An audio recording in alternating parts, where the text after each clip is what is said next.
Hello and welcome to Integrative Wisdom. This week we are doing a series on the practice of journaling, but it is Soul Catalyst Card Deck Day. So just to let you know, I did start to light the candle before I started the video, obviously. But again, this is just one way to set the tone and to say that there is not just business as usual going on here right now. So we are calling in a deeper connection. All right. So Soul Catalyst card deck, 52 practices to help us be our best self, to help us heal. Healing doesn't mean curing, just so you know. Healing is bringing all the bits and pieces and parts of who we are, our history, all of the stuff that makes up our life, and bringing it into a place of harmony, acceptance, understanding, doing whatever it is we need to make things right. So here's a practice for us, and then I'm going to talk about journaling. All right, here we go.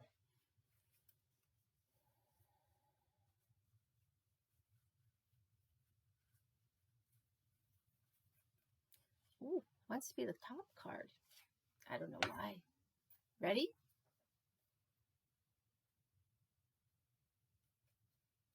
It is a mind card.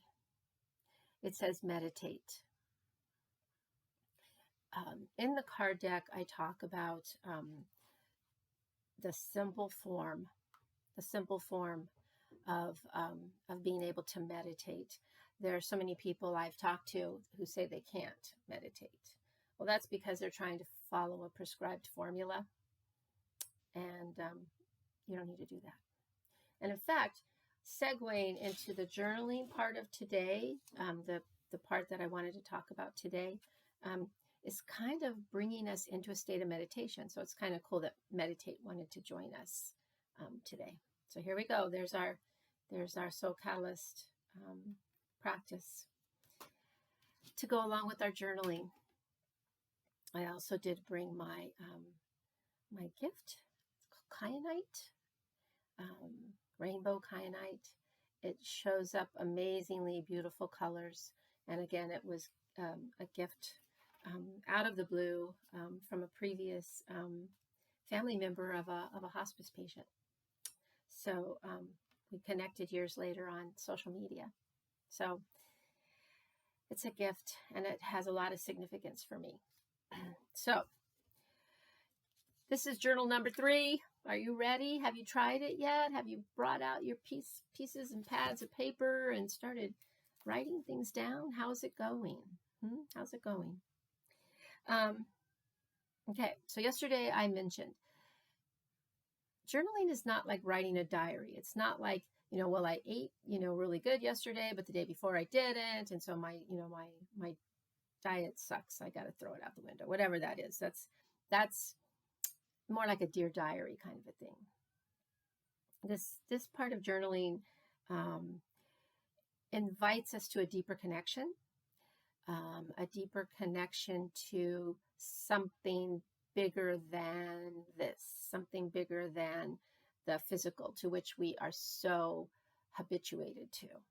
And we're not so necessarily used to calling in some other suchness. And just a brief note, guys, you're going to notice that I mix up my words for the divine, for God, consciousness, whatever it is.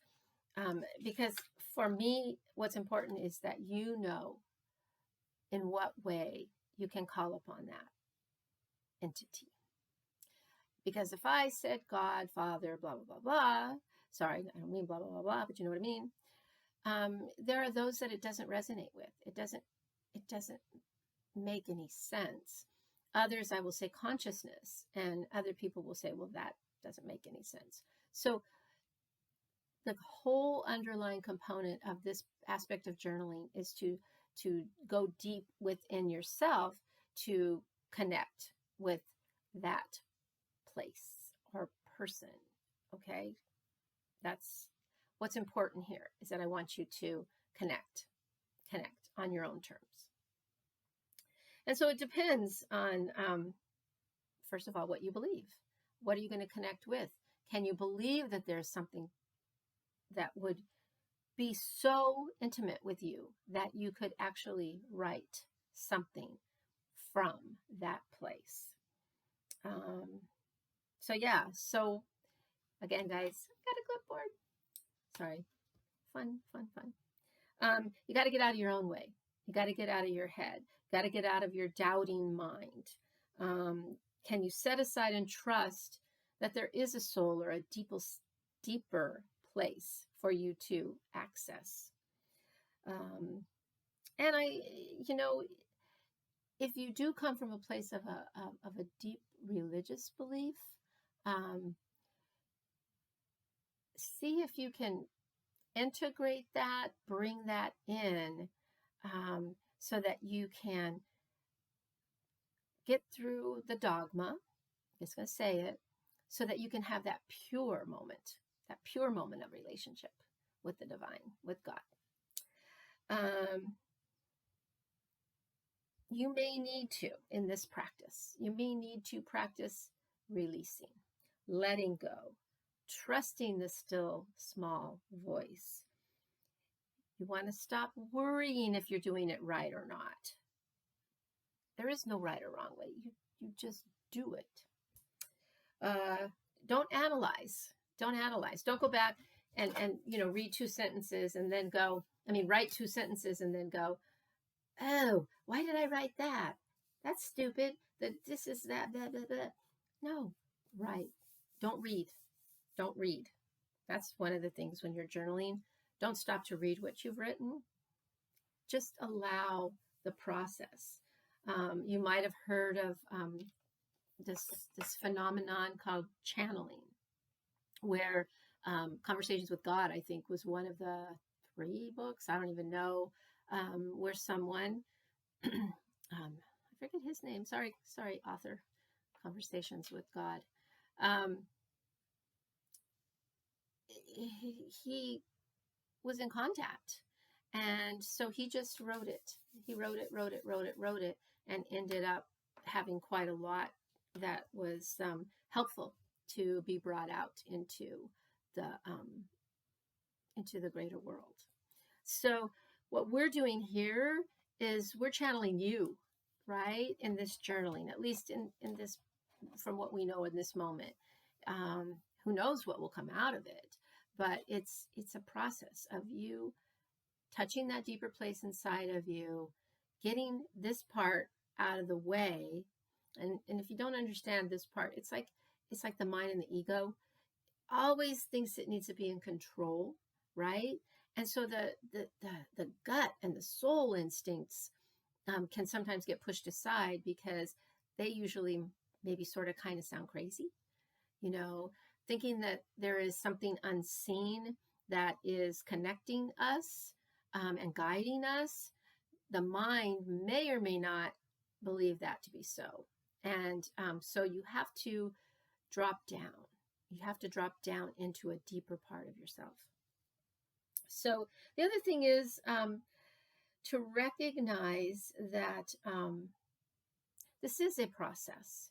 Learning how to be present, because it's a couple of things. It's not just journaling. It's not just the process of writing things down, but it's the process of getting in touch with the deeper part of yourself, allowing yourself to not get stuck in the material world, get stuck in that this is all there is, right?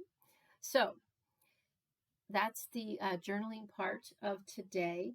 And these, I have a friend who, her husband would go and sit quietly, and he would get these words that would come to him, and they called them God's whispers. And so I opened up this one today. This was from my journaling notebook from November 9th, 2001. And actually, some of these notes were right after 9/11. So that was interesting to go back and read. But I'm going to read you this one. Maybe these are words for you. And think that you're saying this, okay? Speaking up, giving voice to all that is, calling out to others to listen, hear my call. Wisdom speaks through me. What folly to say such a thing. I have never felt wisdom in my life. I have desired wisdom, hoped and wished and prayed to receive this gift. Yet it comes in its own time, and there are no guarantees. And still, speaking up is key. Organized speech and details in the making. This is where I stand. This is what I believe. I offer this insight to you. Hopeful you will see some small part of you within the dialogue. Years will tell the story, and we may regret the end. Still, we claim the prize and sign. Glory, glory, hallelujah. God, surround me. Call me to express my joy in you. And it is my joy to share a divineness, a divine connection that's always there, and the gift that you are when you live from that deep place. All right, everybody, take care. And tomorrow, we have day 4 of journaling. And don't forget, we also got the bonus card. Meditate. All right, everybody, see you tomorrow.